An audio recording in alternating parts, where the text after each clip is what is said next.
U.S. forces successfully rescued the second pilot. They bombed a mountain late at night to cover losses. Why is Iran mobilizing its entire population to hunt for the U.S. pilot? And why did Trump mention investing heavily to rescue this missing pilot? Today we will break down in detail the ins and outs of this incident, revealing the deep background story. The incident erupted without warning. Local time on the 3rd, US F-15E Strike Eagle, two-seater fighter-bomber, illegally entered Iranian airspace in Boyar Ramad province bordering Khuzestan, performing a mission. Shortly after entering Iranian airspace, it was precisely locked onto by Iran's homegrown Cord-15 air defense system. This is the first official admission by the U.S. of a downed aircraft, and the beginning of the entire incident. And the start of the timeline. This Iranian-developed air defense system is powerful, composed of 2 military trucks, 1 launcher, and 1 radar vehicle, equipped with Iran's indigenous Sayan-3 long-range SAMs, with a range of 120 kilometers and an altitude of 22 kilometers. It can detect targets within 150 km, track targets within 120 km, and target stealth aircraft within 85 km. It can also intercept 6 high-maneuver targets simultaneously, entering combat status in under 5 minutes, fully capable of confronting U.S. advanced fighter jets. Under the strike of this air defense system, the U.S. fighter jet caught fire and disintegrated on the spot, scattering wreckage in the mountains, with 2 crew members on board. One was the pilot. The other was the weapons systems officer. Both initiated ejection procedures, parachuting simultaneously into the mountainous region of Dano. The aircraft crashed just 90 seconds later. Iran's air defense radar pinpointed the crash site and the parachute landing zone of the 2 crew members, quickly launching an emergency response. The U.S. side also reacted swiftly. Within an hour of the crew parachuting, a special forces team was dispatched to infiltrate the Iranian mountains. Using precise location data and emergency beacon signals, they successfully located 1 pilot, quickly rescuing and evacuating him covertly throughout the operation, without direct confrontation with Iran. For safety reasons, the U.S. did not disclose the rescue operation at the time. To ensure the safety of the second missing pilot and subsequent rescue efforts. Meanwhile, Iran's nationwide manhunt was fully under. Iran's state television quickly switched to wartime mobilization mode, broadcasting wanted posters. In Boyar Ramad province, citizens were urged to shoot on sight, with a generous reward for capture. And the official bounty was announced, 10 billion Iranian taman, equivalent to about 460,000 RMB, alive and handed over to the police. This bounty would be awarded, along with special government commendation. A local oil tycoon then added a reward of $50,000, equivalent to about 360,000 RMB. A nationwide manhunt swept the area. Even more ruthlessly, Iran issued a kill order, implicitly permitting citizens to open fire on the second pilot if found, completely cutting off any chance of escape. Iranian Parliament Speaker Kalibaf sarcastically stated that the U.S. and Israel, who clamored for regime change, were now reduced to searching mountain valleys for a missing pilot, hitting a raw nerve. Within just 3 hours, Iran had set up a 3-tiered search network to fully hunt for the second missing pilot. Revolutionary Guard special forces with thermal imagers scoured the 10 km core area around the crash site, conducting a carpet search of the mountains, leaving no cave or ravine unchecked. Base-age militia forces formed small teams to search key mountain passes, preventing the pilot's escape. Local armed tribesmen joined the search. These people, who had lived in the mountains for generations and knew the terrain better than radar, driven by hostility towards invaders and the lure of reward, searched every ravine and every cave.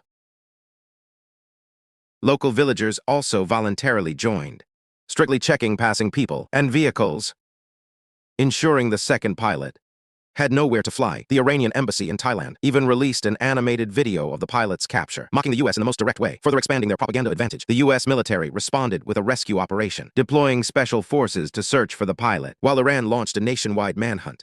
The Iranian military also deployed complex multispectral camera networks to track U.S. aircraft, compensating for radar limitations, increasing search and interception efficiency. Speaking of this, many people must be wondering why Iran would mobilize its entire nation and increase the bounty, even issuing kill orders, to capture the second missing pilot. There are 3 core reasons, each one hitting a vital point. First, the pilot is a top strategic bargaining chip, more valuable than missile victories. This missing weapons systems officer holds the core deployment secrets of U.S. forces in the Middle East, including U.S. base locations, rescue routes, and future operational plans. If captured alive, Iran could gain absolute leverage, in international negotiations, directly demanding sanctions relief from the US, withdrawal of troops from the Middle East, and compensation for war damages. This is also Iran's best breakthrough to overcome 47 years of sanctions. Second, rallying domestic support, shattering the myth of U.S. invincibility. For a long time, Iran has been suppressed and sanctioned by the U.S. and the West, leading to long-standing public resentment. This successful downing of an advanced U.S. aircraft and the nationwide search for the missing pilot will not only ignite nationalistic fervor, but also break the myth of U.S. invincibility, unifying domestic consensus, further consolidating regime stability. Third, asserting global authority, enhancing its influence in the Middle East. Through this operation, Iran wants to prove to the world that it is not to be trifled with. Even facing military threats from a superpower, it can firmly defend its national sovereignty, a strong counterattack that also deters allies, further enhancing its influence and voice in the Middle East, breaking U.S. hegemony in the region. Meanwhile, the White House was in chaos. Trump was completely panicked. Upon hearing the F-15 was shot down, and one pilot was successfully rescued, but the other was still missing. He was on a video call with Netanyahu, and abruptly ended the call. He furiously ordered the U.S. Central Command commander to rescue the second missing pilot at all costs, no matter the price. Understanding Iran's confidence makes it clear why they acted so swiftly. The three core reasons, each tied to his political fate, leaving no room for error. First, his political capital faced the risk of complete collapse. Trump had repeatedly boasted in nationwide speeches that U.S. forces would move freely over Iran and handle Iran in 3 days. He even claimed in a national address that military action against Iran would achieve swift, decisive, and overwhelming victory.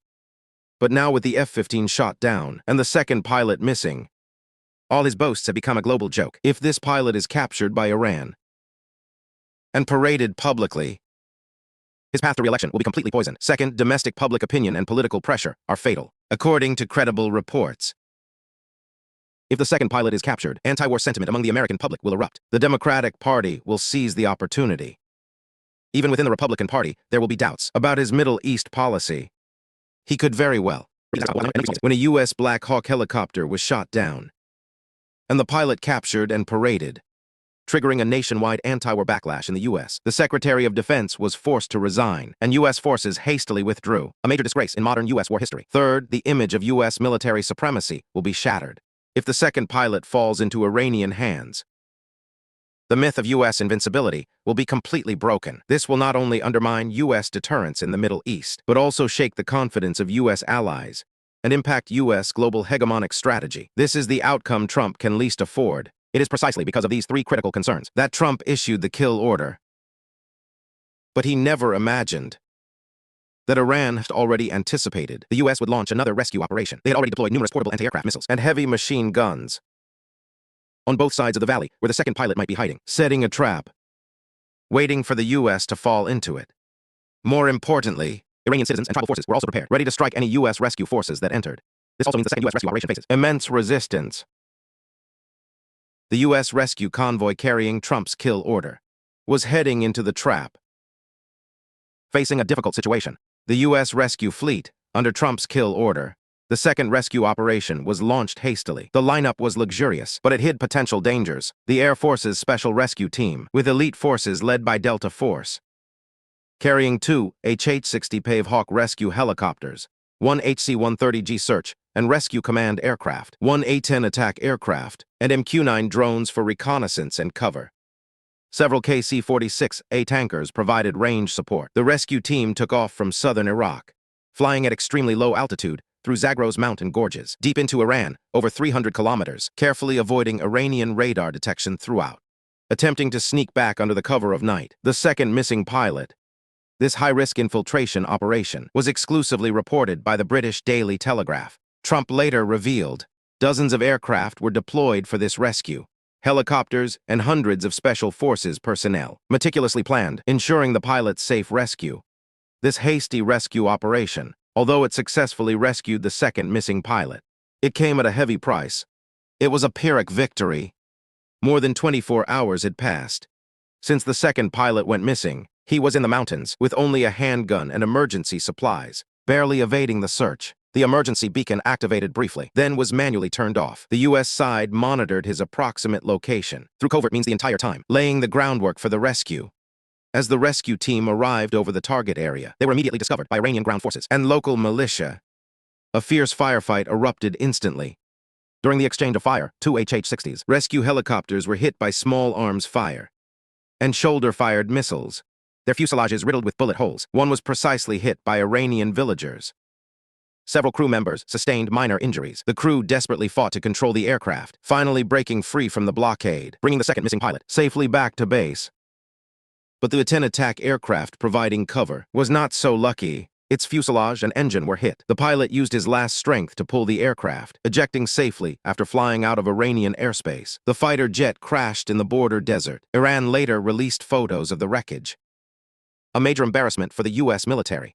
Additionally, during the rescue, 2 U.S. transport aircraft malfunctioned and were stranded. To prevent equipment from falling into Iranian hands, the U.S. was forced to destroy them, further increasing the losses. This rescue operation, lasting nearly an hour, although the U.S. achieved its core objective of rescuing the second pilot, it lost multiple aircraft and equipment, exposed its operational intent, and fell into a completely passive position. Iran claimed that during this operation, to counter the U.S. rescue, they successfully shot down 2 Black Hawk helicopters and 1 C-130 military transport plane. Both sides presented conflicting accounts of equipment losses. The U.S. has yet to publicly admit that the ATEM was shot down by Iran. On the second day, after the second rescue operation concluded, Trump posted on social media early on the 5th day, officially announcing that the U.S. had successfully rescued both pilots, calling the rescue one of the boldest search and rescue operations in U.S. history. He also revealed that the rescue received intelligence assistance from Israel. The second pilot was injured but recovering and had been sent to Kuwait for treatment. He also confirmed that the earlier news of the first pilot's rescue was withheld to avoid endangering the second operation, claiming no U.S. casualties during both rescue operations. When reporters asked Trump if the equipment losses during this rescue were worth it, he deliberately avoided the core issue, emphasizing only that the pilot's safe return was the greatest victory. While his previous tough stance seemed to return, it couldn't hide the embarrassment of heavy losses. His earlier boast of destroying 100 Iranian targets was no longer mentioned. Iran stated that the Americans had not told the whole truth, questioning the success of the U.S. rescue operation. After the rescue operation concluded, the confrontation between the two sides entered a new phase. On the 4th day, Trump posted on social media, issuing a clear 48-hour ultimatum, demanding Iran reach an agreement within 48 hours or open the Strait of Hormuz. He threatened that time was running out, leaving them only 48 hours before disaster struck. Behind the tough talk lay anxiety and helplessness. After all, the rescue was successful, but came at a heavy price. The U.S. military's deterrent power was also greatly diminished. The second rescue operation was launched hastily. The lineup was luxurious, but it hid potential dangers. The Air Force's Special Rescue Team, with elite forces led by Delta Force, carrying 2 HH-60 Pave Hawk rescue helicopters. It is worth noting, this is Trump's recent, 3rd such ultimatum. Previously on March 21, demanding Iran open the Strait of Hormuz within 48 hours. Strait of Hormuz, March 23, said all dialogue was productive, postponing Iran's power station airstrikes by 5 days. March 26 announced again that strikes on Iranian energy facilities would be postponed by 10 days. Deadline, April 6, 8 p.m. Eastern Time. Meanwhile, Iran's stance is firm. Iranian Armed Forces, commander of Qassem al-Anbiya Central HQ, Abdullah Hassi, directly rejected the ultimatum, emphasizing Iran will not be restricted from launching continuous and devastating strikes on all U.S. and Israeli infrastructure, also allied with the Houthi forces in Yemen. Lebanese Hezbollah, targeting over 50 key sites, launched multiple rounds of strikes, including U.S. Navy's 2 flagship assembly points in Kuwait, Israeli Haifa Air Base, Bahrain's early warning radar systems, and other key facilities, responding to U.S. deterrence with strength. Iran also clearly stated, Iraq and other brotherly nations are not subject to Hormuz Strait restrictions. Control will only be imposed on enemy nations. Iran also claimed, during this operation, to rescue U.S. military personnel, successfully hit 2 Black Hawk helicopters and 1 C-130 military transport aircraft, showcasing its air defense capabilities.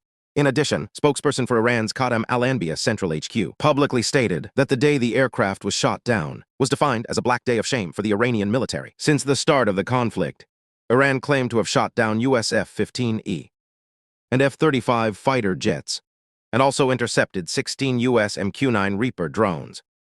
The loss of this equipment was a heavy cost for the U.S. military, including F-15E fighter jets costing over $50 million each, F-35 stealth fighters costing up to $80 million each, while each MQ-9 Reaper drone is worth up to $30 million. The total value of 16 drones exceeds $480 million. These MQ-9 Reaper drones, manufactured by American General Atomics Aeronautical Systems, were developed by MTU. MQ-9 Reaper drones, nearly 11 meters long, with a wingspan of 20 meters, available in attack and reconnaissance configurations, capable of performing aerial reconnaissance missions, and carrying munitions for precision strikes. Yet they still could not escape interception by Iran's air defense system. Even more shocking is that, from the night of the 4th to the early morning of the 5th, the U.S. military, to cover up the heavy losses from 2 rescue attempts and the truth of equipment damage, dared to take risks. After rescuing the second pilot, they dispatched aircraft late at night to bomb the Denham Mountain area, which was the area where the 2 pilots had previously parachuted, the core area of the rescue operation, attempting to destroy evidence and cover up their mistakes. However, in the end, the bombing operation was successfully intercepted by Iranian air defense forces. The U.S. military returned empty-handed again. This confrontation in the Middle East is full of highlights. There is no absolute hegemony, only real strength. The U.S. military's previous boast of finishing Iran in 3 days, and their claim of flying freely over Iran, were severely slapped in the face by reality. Iran's toughness comes from its confidence, not luck. It's from indigenously developed air defense systems. It's from the unity of the entire nation, and even more so from the firm resolve to protect national sovereignty. Although the U.S. rescued 2 pilots, they paid a heavy price in equipment. Their hegemonic deterrence greatly reduced. Although Iran captured the pilots alive, they successfully thwarted the U.S. plot, demonstrating their strength. Hegemony does not equal invincibility. Strength is the hard truth. Let's discuss in the comments. U.S. military's late-night bombing of Iranian mountains failed, and Iran again held its ground for 48 hours. How do you think the situation will escalate next?